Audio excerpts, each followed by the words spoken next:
Hello again.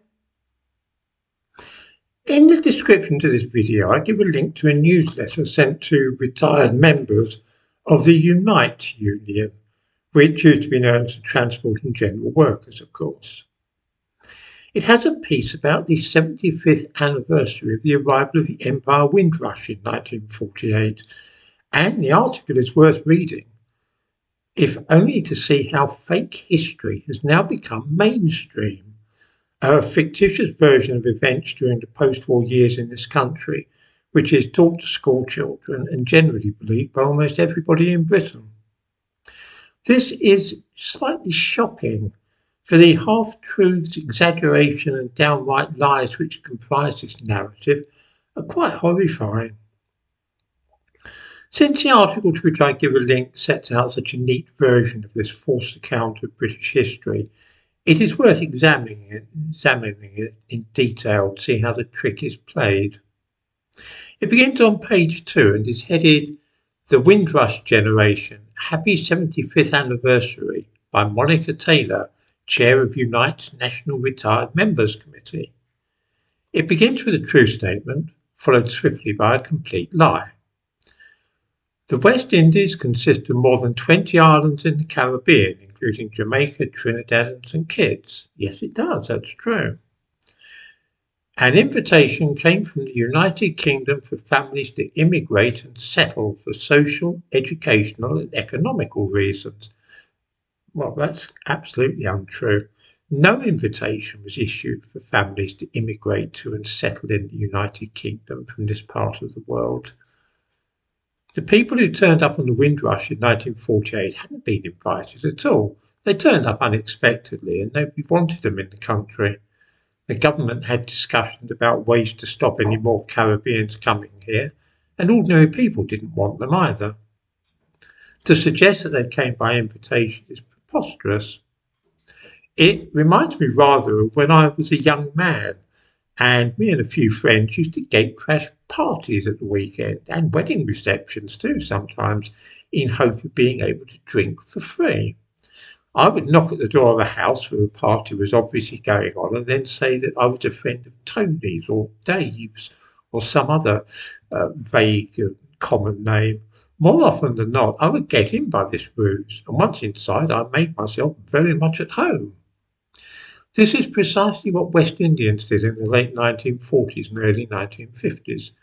They simply turned up uninvited and hoped that they would be allowed in. And when they were allowed in, they made themselves at home.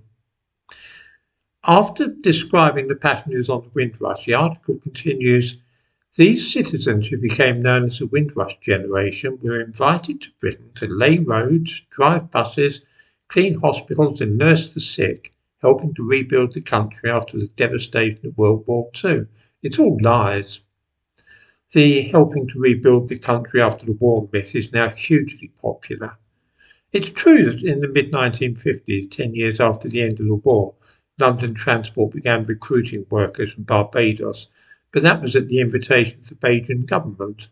It was because there was so much unemployment on the island that those in charge feared political unrest and violence.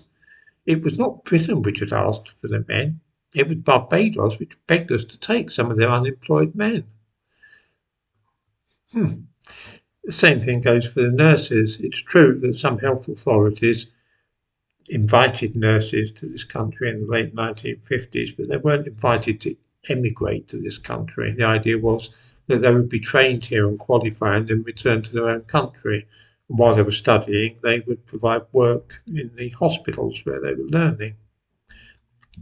Then we read, however, far from finding a welcome hand of friendship, the new arrivals were embraced with no blacks, no dogs, no Irish. This is another lie. There never were such notices. This myth began in the 1980s and was propagated by an Irish centre in London. There were certainly signs saying room to let, sorry, no coloureds. I saw such things with my own eyes, but a bit about Irish and dogs is completely untrue. Many families were living in one or two rooms, frequently having to double up to share beds depending on shift patterns and having to cook on landings. Yes, I don't doubt that. In poor parts of London 70 years ago, That way of life was simply how it was. It wasn't limited to black people. I had family in Silvertown in East London, and the standard of living in parts of that area were like something out of Dickens. You can't compare the conditions that black people lived in 70 years ago in this country with the modern world. Finally, we read that the United Kingdom has been slow to remember the hundreds of thousands of men and women from former British Caribbean colonies who, when told your country needs you, came forward not once but twice, signing on the dotted line in defence of motherland England and ready to put great back into Great Britain during both world wars. This is lying on a shameless and heroic scale. In the Second World War, around 16,000 men and women signed up for the armed forces in the West Indies. Perhaps 6,000 of them joined the RAF. This was a time when there were 1 million British men in the RAF and just under 3 million British soldiers. It was a tiny, tiny number, not really a significant contribution.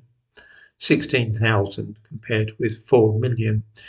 In the First World War, the picture was roughly the same, with 15 or 16,000 men joining up from the West Indies. That makes a total of at most 32,000 in both world wars. The figure of hundreds of thousands is an extraordinary fantasy.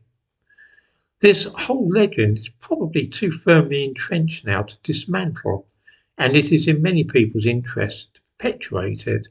I'm probably wasting my breath in trying to correct it.